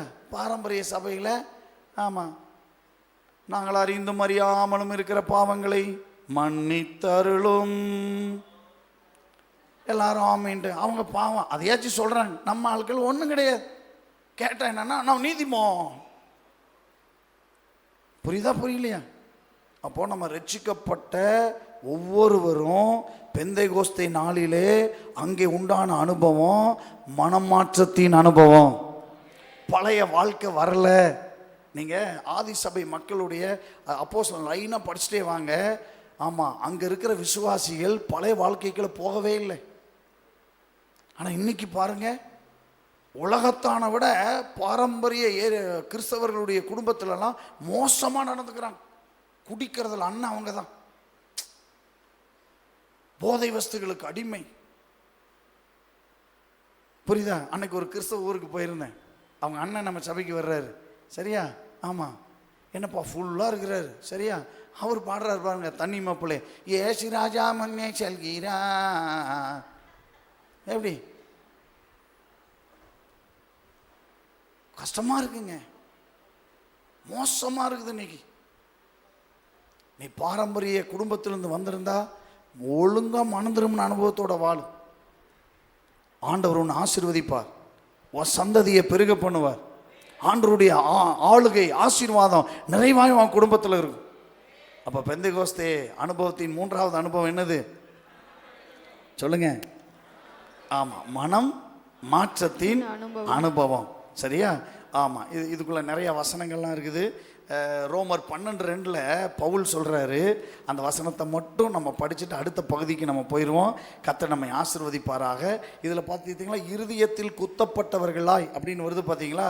அதுக்கு கிரேக்க பதத்தில் என்ன பேருனா கட்டனஸ்கோ அப்படின்னு பேர். எல்லாம் சொல்லுங்க, கட்டனஸ்கோ. கட்டனஸ்ஸோ. கட்டனஸ்ஸோ சொல்லுங்க. கட்டனஸ்ஸோ. கட்டுன்னு சொல்லுங்க. அப்படின்னா என்ன அர்த்தம்னா, முழுமையாக துளைத்தல், அடுத்தது குத்துதல், அப்புறம் ஆழமாக அசைத்தல் அல்லது ஆழமாக பாதிக்கப்படுதல். ஒரு தப்பு அப்படின்னா அதான் இருதயத்தில் அப்படிதான், ஐயோ இப்படி இருந்துட்டேனே அப்படின்னு ஆழமாக அப்படியே இருதயம் அசைது குத்தப்படுது, அப்புறம் துளைக்குது, முழுமையாக துளைக்குது. புரிஞ்சவங்களாம் ராமையன் சொல்லுங்களேன். இதுதான் அதனுடைய மீனிங். இப்போ ரோமர் 12:2 மட்டும் படிச்சு அடுத்த பகுதிக்கு போவோம். வேகமா வாசிங்க. நீங்கள் இந்த பிரபஞ்சத்திற்கு ஒத்த வேஷம் தெரியாமல் தேவனுடைய நன்மையும் பிரியமும் பரிபூரணமான சித்தம் இன்னதென்று பகுத்தறியத்தக்கதாக உங்கள் மனம் புதிதாகிறதினாலே மறுரூபமாகுங்கள். ரீபெண்டன்ஸ் அப்படின்னு என்னது? மறுரூபம். மனம் புதிதாகணும், டெய்லி புதிதாகணும். இந்த உலகத்துக்குள்ள தான் வாழ்கிறோம், ஆனால் இந்த உலகத்துக்குரிய காரியங்களோடு நம்ம வாழக்கூடாது. ராமையன் சொல்லுங்களேன். ஒரு அல்லேலூயா சொல்லுங்களேன். சரியா? நான் நம்புகிறேன் இன்று முதல் பெந்தைகோஸ்தே அனுபவத்தின் 3வது அனுபவத்தை வாஞ்சிக்கிற உங்களுக்குள்ளே தருவாராக. இருதயத்தில் உணர்வுள்ள இருதயமுள்ள உங்களுக்குள்ளே தருவாராக. ஒப்பு கொடுத்த உங்கள் இருதயத்திற்குள்ளே அந்த மனம் திரும்புதல் அனுபவத்தை வைப்பாராக. ஒரு ஆமையன் சொல்லுங்களேன். சரி, 4வது ஒரு அனுபவம் என்னன்னா, ஊழியத்தின் அனுபவம். எல்லாம் சொல்லுங்க. ஊழியத்தின் அனுபவம். இன்னொருக்கா சொல்லுங்க. ஊழியத்தின் அனுபவம். இன்னொரு முறை சொல்லுங்க. ஊழியத்தின் அனுபவம். இந்த பெந்தேகோஸ்தே நாளில ஊழியத்தின் அனுபவம் ஆரம்பிக்குது. ஊழியத்தின் அனுபவம். ஆமா, அது வரைக்கும் பார்த்தீங்கன்னா ஆண்டவர் ஒருத்தர் அழைப்பார், அவங்க தான் செய்வாங்க. மற்றவங்களாம் யாரு? சும்மா. இப்போ இந்த பெந்தேகோஸ்தே நாளில் தான் ஊழியத்தின் அனுபவம் ஆரம்பிக்குது. எப்படி ஆரம்பிக்குது? அப்போஸ்தலர் நடவடிக்கைகள் 2வது அதிகாரம் 14ஆம் வசனம். பின்னாடி இருக்கிற சில வசனங்கள்லாம் நான் உங்களுக்கு பின்னாடி காட்டித்தரேன். 14ஆம் வசனத்தை படித்து பார்த்தீங்கன்னா, அப்பொழுது பேதுரு 11 பேரோடு கூட நின்று அவர்களை நோக்கி உரத்த சத்தமாய், யூதர்களே அப்படின்னு பேச ஆரம்பிக்கிறாரு. எப்படி ஆரம்பிச்சாரு? என் வார்த்தைக்கு செவி கொடுங்கள்னு ஆரம்பிச்சார். எல்லாரும் நல்லா கவனிங்க. நல்லா கவனிச்சிட்டு இருக்கிறீங்க, நன்றி. தொடர்ந்து நல்லா கவனிங்க. பரிசுத்த ஆவியானவர் வாக்குத்தத்தம் பண்ணப்பட்டவராய் பொழிந்தருளப்பட்டார். இவரை பேச சொன்னாரா? சீக்கிரம் சொல்லுங்க. இவரை பேச சொன்னாரா? 2ஆம் வசனத்தில் 3ஆம் வசனத்தில் அவரவர்கள் தங்களுக்கு தந்தருளின வரத்தின்படி என்ன செஞ்சாங்க? ஆண்டவர் பேச சொன்னாரா? சொல்லுங்க ரூபன், பேச சொன்னாரா? கிடையாது. சரி, இவர் பேசக்கூடிய ஆளா? கிடையாது. ஏன்னா அதுக்கு முன்னாடி எல்லாம் பார்த்தீங்கன்னா பிரதான ஆசாரியனுடைய ஒரு வேலைக்கார பெண்ணு, சின்ன பெண்ணு, இவனும் இயேசுவோடு இருந்த ஆளு தானேன்னு சொன்ன உடனே, அம்மாடி ஆத்தாடி நாளப்பா விட்டுறா அப்படின்னு சபிச்சு சத்தியம் பண்ணிட்டு இடத்த விட்டு எஸ்கேப் ஆன ஆளு. குடுகுடுன்னு ஓடி ஒளிஞ்சுக்கிட்டான் மனுஷன். தைரியம் இல்லாத ஒரு மனுஷன். ஆனால் அந்த பெந்தேகோஸ்தே நாளில் ஊழிய அனுபவம் தானா உண்டாகுது. ஒரு அல்லேலூயா சொல்லுங்கள், ஒரு ஆமென் சொல்லுங்களேன். சபைக்குள்ள வந்த பிற்பாடு நல்லா கவனிங்க, நம்ம ரட்சிக்கப்பட்டா அப்படியே இருக்கக்கூடாது, ஊழியம் செய்ய ஆரம்பிக்கணும். ஆண்டவருக்காக ஏதாச்சும் ஒன்று பண்ணணும். ராமையன் சொல்லுங்களேன். சரியா? சிலர் ஊழியம் அப்படின்ன உடனே நான் இன்னும் பழக்கம் இல்லைங்க, இன்னும் அனுபவம் இல்லைங்க, எனக்கெல்லாம் அது வராதுங்க, அதெல்லாம் நமக்கு புரியலைங்க, அதெல்லாம் கூச்சமாக இருக்குதுங்க, வெக்கமாக இருக்குதுங்க அப்படின்லாம் சொல்லி உங்களை ஏமாத்திடக்கூடாது. சரியா? ரட்சிக்கப்பட்ட ஒவ்வொரு கிறிஸ்தவனும் ஆண்டவருக்காக எதையாகிலும் ஒன்றை செஞ்சுனே இருக்கணும். ஒரு அல்லேலூயா சொல்லுங்களேன். சரியா? ஆமாம். இப்போ சபைக்கு வந்திருக்கிறீங்க, சேர் போடுறீங்க, இப்போ முடிஞ்ச உடனே சேரை எடுத்து, அது ஒரு ஊழியம். இன்னைக்கு புதுசாக 4 பேர் வந்திருக்காங்களா அல்லது ஒரு 10 பேர் வந்திருக்காங்களா, அவங்கள பார்த்து ஒரு 5 நிமிஷம் பேசி எங்கேருந்து வர்றீங்க என்ன ஏதுன்னு உங்கள் சாட்சியை சொல்கிறீங்களா, அது ஒரு ஊழியம். ஒரு ஆமைன்னு சொல்லுங்களேன். ஆமாம். சபைக்குள்ளே சிலர் அப்படி போன பார்த்துனே இருந்திருப்பான். சபை முடிஞ்ச உடனே தனியாக கூப்பிட்டு, பிரதர் இதெல்லாம் தப்புங்க பிரதர், நம்ம ஆண்டவர் பெரியவர், அவரை கனவீனப்படுத்துறீங்க, சரி, அவரை அலட்சியம் பண்ணுறீங்க அப்படின்னு புத்திமதி சொல்கிறது ஒரு ஊழியம். உங்கள் பக்கத்தில் இருக்கிறவங்க அப்படியே தூங்கியே விழுகிறாங்களா, சபைக்கு வாரம் வாரம் வந்து தூங்குற கேஸாக இருக்கிறாங்களா, அவங்கள தனியாக கூப்பிட்டு 2 புத்திமதி சொல்லணும். இது சாபங்க, ஆண்டவருடைய ஆலயத்துக்கு ஆமாம் ஆத்துமா திருப்தி அடைகிறதுக்காக வந்துட்டு தூங்கிட்டு போகாதீங்க, இது சாபங்க அப்படின்னு புத்திமதி சொல்கிறது, இது ஒரு ஊழியம். ராமின்னு சொல்லுங்களேன், ஒரு அல்லேலூயா சொல்லுங்களேன். அப்பப்போ போகிறார்கள் வருகிறார்கள், போவார்கள் வருவார்கள். புதுசாக வந்தவங்கள சொல்லலை, ரொம்ப வருஷமாக வந்துட்டு இருக்கிறவங்க அப்பப்போ அப்படியே சபைக்குள்ள ஒரு பயபக்தியே இல்லாமல் இருக்கிறாங்களா, சபை முடிஞ்சதையும் அவங்கள தனியாக கூப்பிட்டு புத்திமதி சொல்லலாம், இது ஒரு ஊழியம். ராமேன்னு சொல்லுங்களேன். இப்படி ஏராளமான ஊழியம் இருக்குது. இப்படிப்பட்ட எல்லா ஊழியத்தை எல்லாராலும் செய்ய முடியும். அதுக்கு ஒன்றே ஒன்று வேணும், முதல்ல மனசு வேணும். என்ன வேணும்? பக்கத்தில் பார்த்து கேளுங்க, மனசு இருக்குதா உங்களுக்கு? எனக்கு தெரிஞ்சு எல்லாத்துக்கும் இருக்குது, ஆனால் ஊழியம் செய்யணும்னு மனசு இருக்குதா? புரியுதா? ஆமாம். சிலர்லாம் நம்ம ரொம்ப வருஷம் ஆண்டவரை ரட்சிக்கப்பட்டு வாழ்ந்தாலும் வேற மாதிரி நம்ம தப்பாக நினச்சிக்கின்னு வாழ்கிறோம். இல்லைங்க, ஆண்டவருக்காக எதையாகிலும் செய்யணும். ஏன்னா நீ ஊழியம் செஞ்சால் ஆண்டவர் உன்னை கனம் பண்ணுறாரு, ஊழியம் செஞ்சால் ஆண்டவர் உன்னை ஆசீர்வதிக்கிறாரு, ஊழியம் செய்கிறவர்களுக்கு வித்தியாசமான கிருபைகளை தர்றார். ராமையன் சொல்லுங்களேன். சரி, புதிய ஏற்பாட்டில் ஊழியம் செய்யணும், சரி, ஊழியம் செய்கிறதுக்கு அது இருக்கணும் இது இருக்கணும் அப்படின்லாம் ஆண்டவர் வச்சுருக்காரா? ஏதாவது சட்டத்திட்டங்கள் இருக்கா? ஒன்றும் இல்லை. ரட்சிக்கப்பட்ட ஒரே ஒரு சட்டம் இருக்குது எனக்கு தெரிஞ்சு, ரட்சிக்கப்பட்ட எல்லாரும் கட்டாயம் ஏதோ ஒரு விதத்தில் என்ன செய்யணும்? ஊழியம் செய்யணும். நீங்கள் ஒரு 10-20 வருஷத்துக்கு முன்னாடி வாழ்ந்த கிறிஸ்தவங்கள்லாம் பாருங்கள், ஏதோ ஒன்று பண்ணுவாங்க ஆண்டவருக்காக. சபை போய் கூட்டுவாங்க, சபையில் போய் பாய் போடுவாங்க, சரியா? சபையை போய் ஒற்றை அடிப்பாங்க. ஏதாச்சும் ஒரு ரிப்பேர்னா ஒரு எலக்ட்ரிஷியன் வைங்களேன், காசே வாங்காமல் அந்த அந்த அந்த ஃபேனை வந்து ரிப்பேர் பண்ணி கொடுப்பாங்க. இப்போலாம் சபையில் இருக்கிற எலக்ட்ரிஷியன் சபைனா 3 மடங்கு காசு கேட்பான். புரியுதா? புரியுதா உங்களுக்கு? அப்படி ஆகிட்டாங்க. ஒரு பெயிண்டர்னா சரி ஓகே, ஃப்ரீயாக இருக்கிற டைம் வந்து என்ன செய்வாங்க? அடித்து கொடுப்பாங்க. இப்படி எல்லாம் இருந்துச்சு. நம்ம சபையில் அப்படி தான் இருக்கிறாங்க நிறைய பேர், ஃப்ரீயா. ஏன்னா அவங்க ஊழியமாக செய்கிறாங்க. கடந்த நாளில் நம்ம சபையெல்லாம் பெயிண்ட் அடித்த பொழுது மிஸ்டர் முத்து அவர்கள், நம்ம சபையை சேர்ந்த செல்வகுமார் அவர்கள், அப்புறம் அவர் பேர் என்ன பன்னீர் அவர்கள், இவங்கெல்லாம் நல்லா பண்ணாங்க. அவங்களாம் வந்து என்ன செஞ்சாங்க? அவங்களால முடிஞ்சதை பண்ணாங்க. நான் சொல்கிறது உங்களுக்கு புரியுதா இல்லையா? ஏதோ ஒன்று பண்ணணும். பக்கத்தில் பாசங்க, ஏதோ ஒன்று பண்ணுங்க, ஆனால் ஊழியம் பண்ணணும். அதுக்கு ஆப்போசிட்டும் ஒன்று இருக்குது, அட்டூழியம். அதை பண்ணிட்டு இருக்கக்கூடாது. ஆனால் உன்னை சொல்லிடுறேன், ஊழியம் செய்யாமல் விட்டிங்கன்னா அட்டூழியம் தானாக பண்ணிடுவீங்க. அட்டூழியம்னா புரியுதா? புரியுதா புரியலையா? ஆமாம். சப்பை முடிஞ்ச உடனே கூப்பிட்டு, பார்த்தியா உனக்கு தான் சொன்னார் தெரியுமா, புத்தியாரு. எப்படி? இதுக்கு பேர் என்னது? அட்டூழியம். புரிஞ்சவங்களாம் ஒரு ஆமைன்னு சொல்லுங்களேன். 4 பேர் சேர்ந்துட்டா ஜெப குறிப்பு கொடுக்குறது. ஜெப குறிப்புனா புரியுதா? அவனை பற்றி இவனை பற்றி அவளை பற்றி இவளை பற்றி இப்படியே பேசி பேசி சபைகளை குழப்பத்தை ஏற்படுத்துறது. இதுக்கு பேர் என்னது? ஊழியம் செஞ்சிங்கன்னா அட்டூழியம் வராது. ஆனால் அட்டூழியம், சிலர் ஊழியமும் செய்கிறது அட்டூழியமும் செய்கிறது, ரெண்டும் வேண்டாம். ஊழியம் மட்டும் செய்யுங்க, கர்த்தர் உங்களை ஆசீர்வதிப்பாரா. சரியா? ஊழியம் செஞ்சு பாருங்க, அதில் இருக்கிற மகிமை வேற. சரியா? வேலைக்கு போகிற இடத்துல ஆண்டவரை பற்றி சொல்லுங்கள், அது ஒரு ஊழியம். சரியா? இன்னைக்கு பாருங்க, நிறைய பேர் பலவீனத்தில் இருக்கிறாங்க, சபைக்குள்ள இருக்கிறாங்க, சபைக்கு வெளியில் இருக்கிறாங்க. பைபிள் சொல்லுது பலவீனரை தாங்குங்கள் அப்படின்னு இருக்கு. இருக்கா இல்லையா? சொல்லுங்க சீக்கிரம். சரியா? உங்கள் வீட்டில் பக்கத்தில் இருக்கிற ஒருத்தர், சரியா, உங்கள் சொந்தக்காரன் ஆகுது அல்லது உங்கள் மக்கள் ஆகுது, காய்ச்சலில் படுத்து கிடக்கிறான், யாருமே உதவி செய்ய இல்லை, உங்கள் வீட்டில் கஞ்சி வச்சு கொண்டு போய் குடிமான்னு கொடுங்க. இது என்னது? ஒரு ஊழியம். ஊழியமா அட்டூழியமா? ஊழியம். அவளுக்கா? சில கிறிஸ்தவர்களுக்கெல்லாம் பாருங்கள், ரட்சிக்கப்பட்டு அவளுக்கு அவள் பண்ண திமிருக்கு வேணும்.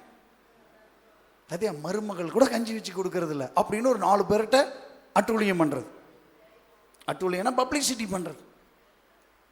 வாய் வச்சுட்டு ஒழுங்காக இருந்தால் இதெல்லாம் நடக்குன்னா மருமகளை திட்டி அனுப்பிச்சி விட்டுக்கிட்டு, அடப்பாவி அது ஒரு காலம், இப்போ காய்ச்சலில் சாக போகுது அல்லது கஷ்டப்பட்டுட்டு கிடக்குது, நீ என்ன செய்ய முடியும்? அதை செய்யி. இதான் ஊழியம். திடனற்றவர்களை என்ன செய்யணும்? திடப்படுத்தணும்.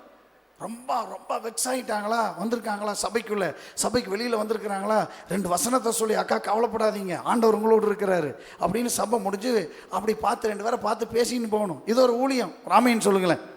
பலவீனரை தாங்கணும், திடனற்றவர்களை உங்கள்கிட்ட கேட்டேன் பாருங்க, திடப்படுத்தணும். அப்புறம் தளர்ந்த முழங்கால்களோட யாராச்சும் இருந்தாங்கன்னா, தளர்ந்த முழங்கால்னா புரியுதா? அடிக்கடி அப்படியே தளர்ந்து போயிடுவாங்க, டல் அடிச்சிருவாங்க. வாரம் அல்லது டெய்லி அவங்கள்ட்ட ஃபோன் பண்ணி, இப்படி வசனம் சொல்லுது, அப்படி வசனம் சொல்லுது, இந்த பாட்டை நீ கேளு, இந்த பாட்டை நீ படி, சரியா, இந்த வசனத்தை நீ ஆண்டவர் வாயில் அறிக்கை பண்ணு, ஆண்டவர் ஒன்று என்ன செய்வார்? ஆமாம், தளர்ச்சியெல்லாம் மாற்றிடுவார் அப்படின்னு சொல்கிறவங்க எத்தனை பேர் இருக்கிறீங்க? இன்னைக்கு சபைக்குள்ள சிலர் தான் அதை பண்ணுறாங்க. பலர் என்ன பண்ணுறதுன்னா, அவனே தள்ளாடி கிடப்பான், தளர்ந்து கிடப்பான், அவனை போய் என்ன செய்யறது? இன்னும் 4 பேர்த்த சேர்த்தி அதை அப்படியே இலக்க வச்சு தள்ளாடி கீழே படுக்க வச்சிருது. படுக்க வச்சா பரவாயில்ல, சிலர் அவங்களுக்கு மேலேயே நடக்கிறது. தீத்துராயன் மாதிரி. தீத்துராயனுடைய சரித்திரம் தெரியுமா? 1.5 லட்சம் யூதர்களை கொன்ன மனுஷன், கொன்னுட்டு தலைகீழாக பற்ற வச்சு சீமனை ஊற்றி பற்ற வச்சுட்டு அந்த வெளிச்சத்தில் பிடில் வாசித்து அப்படியே கெக்கன்னு சிரிச்சின்னு இருந்தான். தெரியுமா உங்களுக்கு? 1ஆம் நூற்றாண்டில் இது சரித்திரத்தில் இருக்கு, நான் சொல்றது. அந்த மாதிரி சிலருக்கு. அதுக்கு தான் சொல்றேன், ரட்சிக்கப்பட்டீங்கன்னா பெந்தைகோஸ்தே அனுபவம் இருக்கணும். அந்த அனுபவத்துக்குள்ள ஊழியம் என்ற அனுபவம் வரும். பக்கத்தில் பார்த்து சொல்லுங்க, ஊழியம் பண்ணுங்க. சரி, ஊழியம் பண்ணி பாருங்க, உங்க வாழ்க்கையில சோர்வே வராதுங்க. ஊழியம் பண்ணி பாருங்க, உங்க வாழ்க்கையில சோதனையை ஈஸியா ஜெயிப்பீங்க. ஊழியம் பண்ணி பாருங்க, கர்த்தர் உங்க மேல பிரியமா இருப்பார். ஊழியம் பண்ணி பாருங்க, அவருடைய வேலையை நீங்க செஞ்சு பாருங்க, உங்க வேலையில பாதி வேலை ஈஸியா போயிடும். ஏன்னா அவருக்கு நீங்க ஊழியம் செய்யறீங்க, அவர் அடைக்கப்பட்ட வாசலை திறப்பார். சரியா? எவனாச்சும் அடைச்சி வச்சிருந்தான்னு அவரே திறந்து விடுவார். சரியா?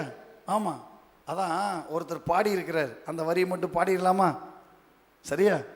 ஊழியம் செய்வது பாக்கியமே, அதின் பலனோ இன்று நான் அறியோமே. கர்த்தர் ஓர் நாள் வந்திடுவாரே, அன்று அதன் பலன் கொண்டு வருவாரே. கண்டு மகிழ்ந்திடுவோம், துள்ளிடுவோம். ஊழியம் செய்யாதவங்களுக்கு இன்னொரு வரி இருக்குது. யாரோ செய்யட்டும் எனக்கு என்ன, நான் நல்லா வந்துட்டு போனா நலமாயிருக்கும். சிலருக்கெல்லாம் ஞாயிற்றுக்கிழமை வந்துட்டு பாஸ்டர் நல்லா பிரசங்கம் பண்ணுறாரு, இப்போ நல்லா ஆராதனை, ஆண்டவர் என்னோட பேசினார், சோத்திரம் மலையிலையோ, ஐயா நல்லா ஜோம் நிற்கிங்க, மறந்துடாதீங்க. போகும்போது வேற மறந்துடாதீங்கயா, நல்லா ஜோம் நிற்கிங்க. புரிஞ்சவங்கெல்லாம் ஒரு ஆமைன்னு சொல்லுங்களேன். இன்றைக்கு கர்த்தர் நம்ம சபைக்குள் இருக்கிற ஒவ்வொருவரையும், இந்த சத்தத்தை கேட்கிற ஒவ்வொருவரையும் ஊழியம் செய்கிற அனுபவத்துக்குள் கொண்டு வருவாராக.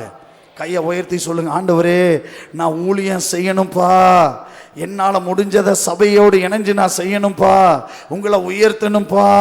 ஆண்டவரே, சிலர்லாம் செஞ்சுட்டு விட்டுட்டீங்க, திரும்ப செய்யும்படி ஆவியானவர் உணர்த்துகிறார். செஞ்சு செஞ்சு சோர்ந்து போயிட்டீங்க, திரும்ப சோர்ந்து போகாமல் செய்யணும்னு ஆண்டவர் உணர்த்துகிறார். நீ எந்த ஊழியத்தை செஞ்சு அது மட்டும் இல்லை, இன்னும் பல ஊழியத்தை செய்யணும். கொடுக்கிற ஊழியமா செய்யு, ஆமேன். ஜெபிக்கிற ஊழியமா தைரியமா செய்யு, சுவிசேஷம் சொல்ற ஊழியமா நல்லா செய்யு. வீட்டு சபை நடத்திட்டு இருந்தீங்களா, நல்லா செய்யுங்க, கர்த்தர் உங்களை ஆசீர்வதிப்பார். ஆமென். எத்தனை பேர் இன்னையிலிருந்து ஊழிய அனுபவத்துக்குள்ள வர போறீங்க? சரி, அஞ்சாவது ஒரு அனுபவம். இது வரைக்கும் பெந்தைகோஸ்தே 4 அனுபவத்தை கத்துக்கிட்டோம். 1 பரிசுத்த ஆவியானவரின் அனுபவம், 2 வரங்களின் அனுபவம், 3 மனமாற்றத்தின் 4 ஊழியத்தின் அனுபவம், ஊழியத்தின் அனுபவம், 5வது சபையின் அனுபவம். எல்லாம் சொல்லுங்க, என்ன அனுபவம்? சபையின் அனுபவம். ஆகா, நேரமே முடிஞ்சு போச்சு பாருங்க, இப்பதான் மணியே பார்க்குறேன்.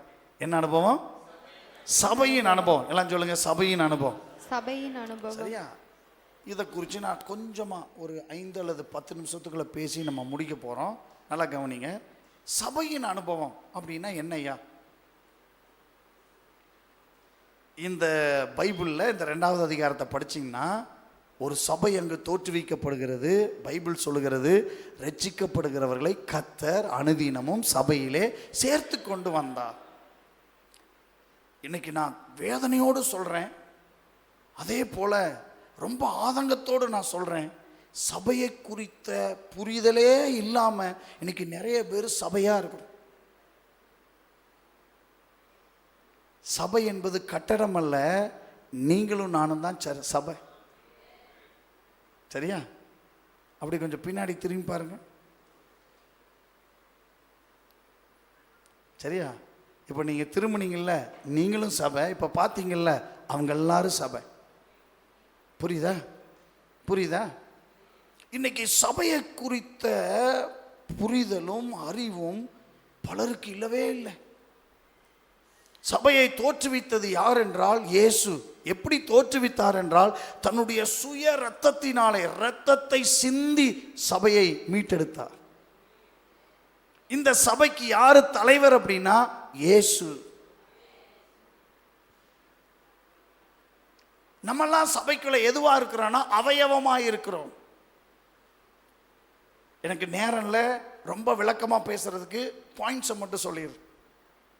இந்த அவயவம் என்ன செய்யணும் அப்படின்னா, அவயவம் மற்ற சபையாயிருக்கிற அவயவத்தோடு முதல் இணையணும், அப்புறம் பிணையணும், அப்புறம் வேலை செய்யணும்.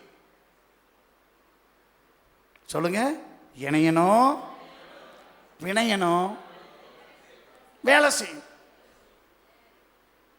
உதாரணத்துக்கு சொல்றேன், இதுக்கு பேர் என்னது? இல்லை, என்ன விரல்? இந்த விரல் எதோட இணைஞ்சிருக்குது? ஏன் விரல்?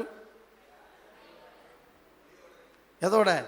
இந்த கையோட மணிக்கட்டோட, கையின்னு சொல்லிடலாம் சரியா. கையோட என்ன செஞ்சிருக்குது? இணைஞ்சிருக்கு சரியா. அது இல்லாமல் பிணைஞ்சிருக்குது, நரம்போடு சதையோடு இரத்தத்தோடு என்ன செஞ்சிருக்குது? பிணைஞ்சிருக்குது. இப்போ ஒருவேளை சிலர் பாருங்க, சபை இயேசுவின் இரத்தத்தினால் மீட்கப்பட்டதுன்னு நம்புறோம், சபையின் தலைவர் இயேசுன்னு நம்புறோம். அந்த சபையின் குடும்பத்துக்குள்ள, சபை என்பது குடும்பம். குடும்பம்னா புரியுதா? இன்னொருக்க பின்னாடி திரும்பி பாருங்க.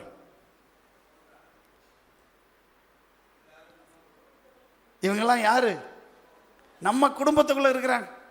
இவங்க மட்டும் இல்லை, உலகம் முழுவதும் 400 கோடி பேருக்கு மேலே இருக்கிறாங்க. இவங்க எல்லாம் நம்ம குடும்பத்துக்குள்ள இருக்கிறாங்க. நான் அனாதை, எனக்கு யாருமே இல்லை அப்படின்னு நீங்கள் சொல்லக்கூடாது. சபையை பற்றி தெரிஞ்சிருந்தா சொல்ல மாட்டீங்க.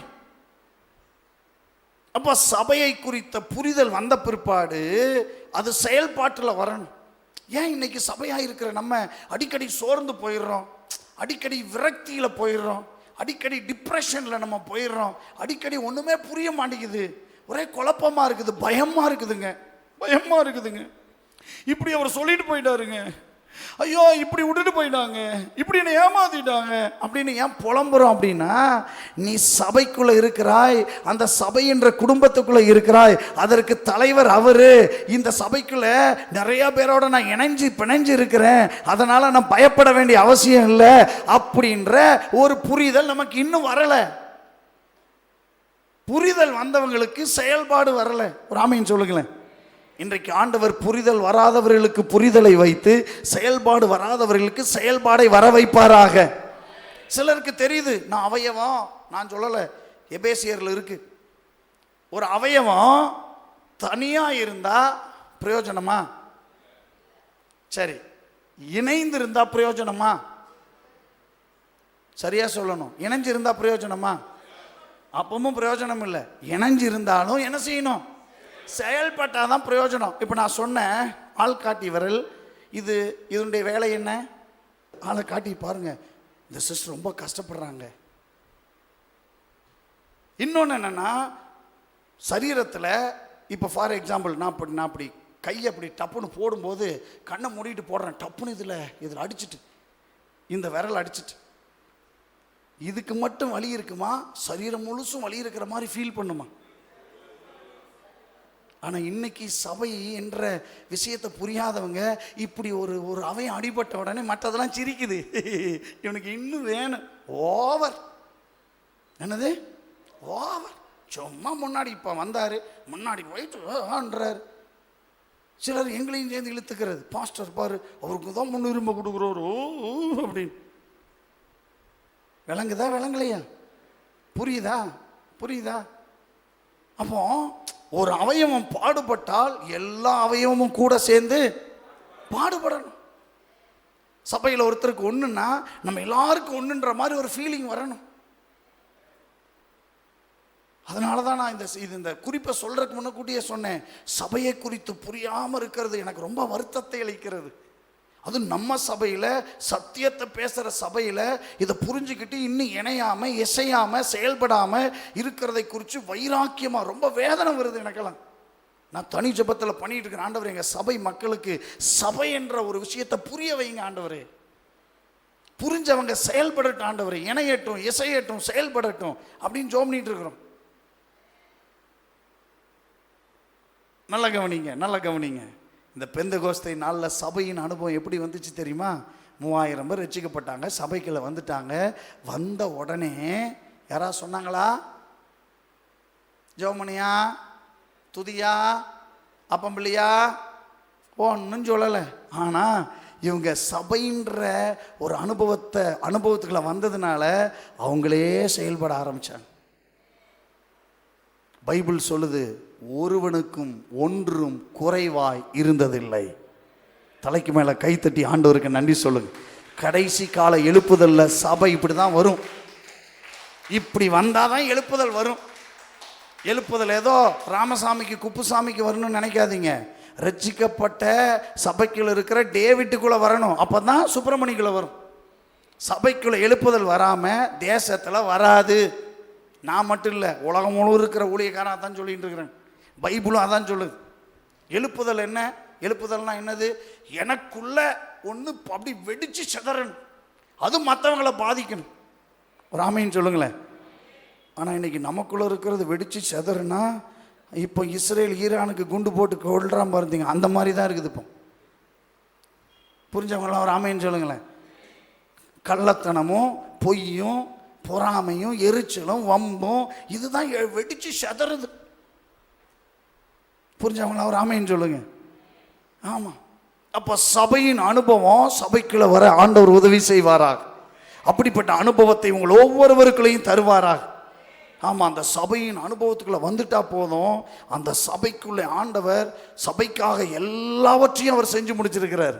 இன்றைக்கும் சபைக்காக பரிந்து பேசி கொண்டிருக்கிறார். இன்றைக்கும் சபையை ஆசீர்வதிப்பதற்கு அவர் ஆயத்தமாக இருக்கிறார். சபையை நல்ல நிலைமையில கொண்டு வந்து, அதாவது பட்டணத்தின் மேல இருக்கிற எது மாதிரி மலையின் மேல இருக்கிற பட்டணம் மாதிரி வைக்க விரும்புகிறார். கலங்கரை விளக்கு மாதிரி உன்னை வைக்க விரும்புகிறார். உலகத்துல வெளிச்சமா இருக்க உன்னை அழைக்க விரும்பி இருக்கிறாரு. உப்பாக இருக்க விரும்பி இருக்கிறாரு. ஊரெல்லாம் ஃபாதர் பாடுற மாதிரி டார்ச் அடிப்பா, யாருக்கெல்லாம் இருட்டோ டார்ச் அடிச்சா அவன் அந்த வெளிச்சத்துல ஓடுவான். அப்படி உன்னை தெரிஞ்சிருக்கிறார். எப்போ தெரியுமா? சபைன்ற ஒரு அனுபவம் அதுக்குள்ள வந்தாதான். பக்கத்தில் பார்த்து சொல்லுங்க, சபைன்ற ஒரு அமைப்புக்குள்ள வாங்க. ஆமா, சிலருக்கெல்லாம் பார்த்தீங்கன்னா தனியாக ஜோம் பண்ணுறது தான் பிடிக்கும். 4 பேராக கூடி ஜோம்னா பிடிக்காது. இப்போ இன்னும் சபைன்ற மோடு உங்களுக்குள்ள ஆன் ஆகலை. புரியுதா? சிலர்லாம் சபைக்கு வருவாங்க, யார்கிட்டையும் பேச மாட்டாங்க, ஸ்ட்ரைட்டாக வருவாங்க, அப்படியே சின்சியராக வருவாங்க. ரொம்ப பயபக்தி, ஓவர் பயபக்தி பாருங்க. அப்படியே வருவாங்க, உட்காந்துட்டு பக்கத்தில் பேசுங்கன்னா கூட அப்படியே முறைச்சிக்கிட்டு போகும்போது விரைச்சிக்கிட்டு போயிட்டே இருக்கிறது. இது சபை இல்லை. சபை என்பது குடும்பம். குடும்பத்தில் எப்படி இருக்கணும்? மகிழ்ச்சியாக இருக்கணும். பக்கத்தில் உள்ளவங்களை அனுசரிக்கணும், நல்லா அவங்கள பேசணும். புரியுதா? ஒரு மாதிரி இருந்தாங்கன்னா, என்ன சிஸ்டர் ஒரு மாதிரி இருக்கிறீங்க, கவலைப்படாதீங்க அப்படின்னு சொல்லணும். அவங்க ஒரு மாதிரி இருக்கிறத 4 பேருக்கு வெளியில் போய், என்னமோ தெரியல அந்த சிஸ்டர் ஒரு மாதிரி இருந்தாங்களே, உனக்கு தெரியுமா அப்படின்னு வெளியில் போய் கேட்குறது. ஏன் உள்ளே கேளு. புரியுதா? அவங்கள்ட்ட கேட்குறது இல்லை, மற்ற அந்த ஊரில் வந்து 2 பேர்கிட்ட கேட்குறது. அது பாவம் தெரியாத மாதிரி இந்த சிஸ்டர் சபையில் இந்த இப்படி என்கிட்ட கேட்டாங்கன்னு அதுகிட்ட சொல்ல போக, அது என்னமோ ஏதோ அடியோயோ அடுத்த வந்து பக்கத்துலேயே உட்காராது. நம்ம சபைகள் நடக்கிறத சொல்லலை, சில பாரம்பரிய சபைகள்லாம் இதான் நடக்குதுங்க. நம்ம சபையெல்லாம் நீங்கள் தங்கமானவங்க. ஒருவேளை அப்படி இருந்தால் கர்த்தர் இன்றைக்கே மன்னிப்பாராக. விளங்குதா? அப்படி அப்ப சபை அப்படின்ற ஒரு அனுபவத்துக்குள்ள வரணும். ஏதோ சபைனா கட்டடம் கிடையாது. இது நம்ம ஆராதிக்கிறதுக்காக கட்டப்பட்டது, அவ்வளோதான். இதை விட பெருசும் கட்ட போகிறோம். ஆனால் சபை என்பது உண்மையானது எது? You are the church, we are the church. நீங்களும் நானும் தான் சபை. சரியா? இப்படிப்பட்ட ஒரு அனுபவத்தை தரணும். அதனால தான் நாங்கள் திரும்ப திரும்ப சொல்கிறோம், நீங்கள் என்ன பண்ணாலும் சபையோடு இணைஞ்சு பண்ணுங்க, சபைக்காக பண்ணுங்க. ஏன்னா இந்த சபை ஆண்டவர் ரத்தம் சிந்தி சம்பாதித்தது. இன்னொரு விஷயம் என்னன்னா, ஆண்டவருடைய அனந்த ஞானம் எல்லாமே இந்த சபையின் மூலமாக தான் வெளிப்படுகிறது. அந்த ஒரே ஒரு வசனத்தை படித்து நம்ம ஜெபிக்க போகிறோம். சபையை குறித்து டீப்பாக பேசும்பொழுது இது மற்ற விளக்கங்கள் எல்லாம் நான் உங்களுக்கு கொடுக்குறேன். 3வது அதிகாரம் 10வது வசனம், எபேசியர் 3:10 வாசி கேட்போம். உன்னதங்களில் உள்ள துரைத்தனங்களுக்கும் அதிகாரங்களுக்கும் அவருடைய அனந்த ஞானமானது சபையின் மூலமாய் இப்பொழுது தெரிய வரும் பொருட்டாக. முன்னாடி பின்னாடி படிங்க. இதுக்கு மேல சபைக்கு என்னங்க வேணும்? தலையாரு கிறிஸ்து. அந்த தலை என்ன பண்றாருன்னா, அவருடைய அனந்த ஞானத்தை அவயவமா இருந்து மற்ற அவயவத்தோடு இணைந்து பிணைந்து செயல்படக்கூடிய சபைக்கு அவருடைய அனந்த ஞானத்தை உங்கள் மூலமாய் உலகத்திற்கு வெளிப்படுத்த விரும்புகிறார். கையத்தட்டி ஆண்டவருக்கு நன்றி சொல்லுங்க. புரியுதா? அனந்த ஞானம்னா புரியுதா? எல்லாவற்றையும் சபையாயிருக்கிற உன் மூலமாக தான் உலகத்திற்கே தெரியப்படுத்த விரும்புகிறார். அப்போ இந்த சபையாக இருக்கிற குடும்பத்துக்குள்ளே இருக்கிறது எவ்வளவு பாதுகாப்பு பாருங்க, எவ்வளவு ஆசீர்வாதம் பாருங்க, எவ்வளவு நல்லது பாருங்க. இன்னைக்கு இப்படிப்பட்ட ஒரு செட்டப்பை ஆண்டவர் ரத்தம் சிந்தி ஏற்படுத்தி தந்தாலும் சிலருக்கு அந்த சபை என்ற அமைப்புக்குள்ள உள்ள இருக்க முடியல. என்ன செய்ய முடியல? இருக்க முடியல, கஷ்டமா இருக்குது. ஆனால் ஆதி சபையில் நீங்கள் கொஞ்சம் வீட்டில் போய் கொஞ்சம் படித்து பார்க்கணும். 41, 42 வசனத்தெல்லாம் நீங்கள் படித்து பார்த்தீங்கன்னா அவங்களாம் என்ன செஞ்சாங்கன்னா அனுதினமும், என்ன தினமும், டெய்லி ஜெபம் பண்ண வந்துடுவாங்க, டெய்லி துதிப்பாங்க. தனியாகவும் துதிச்சாங்க, கூடியும் துதிச்சாங்க, வீடுகளிலும் துதிச்சாங்க, ஆலயத்திலையும் துதிச்சாங்க. நான் சொல்லலை, பைபிள் சொல்லுது. அவர்கள் அனுதினமும் தேவாலயத்திலும் வீடுகள் தோறும் என்ன செஞ்சாங்க? ஜெபம் பண்ணுவாங்க, துதிப்பாங்க, புசிப்பாங்க. ஆமாம், சந்தோஷமாக இருந்தாங்க. இப்போ ஒன்று நடந்தது. சுற்றி இருக்கிற ஆண்டவர் அறியாதவங்களாம் இதை பார்த்து, டே என்னடா வாழ்ந்தா இவங்க மாதிரி வாழணும்டா, இருந்தால் இவங்கள மாதிரி இருக்கணும்டா அப்படின்னு வெளியில் ஒருத்தனும் இல்லை, தினம் சபைக்குள்ள வர ஆரம்பித்தான். புரிஞ்சவங்கெல்லாம் ஒரு அல்லேலூயா சொல்லுங்களேன். சபை சபையாக இருந்தால் சபைக்குள்ளே வருவதற்கு ஏராளமான பேர் வெளியில் ரெடியாக இருக்கிறான். புரியுதா? புரியுதா? புரியலையா? ஆமாம், சபையின் அனுபவம் நமக்குள்ள இருக்கா? இன்னைக்கு அந்த அனுபவத்தை கர்த்தர் எல்லாருக்குள்ளேயும் தர விரும்புகிறார். எத்தனை பேருக்கு அந்த அனுபவம் வேணும்?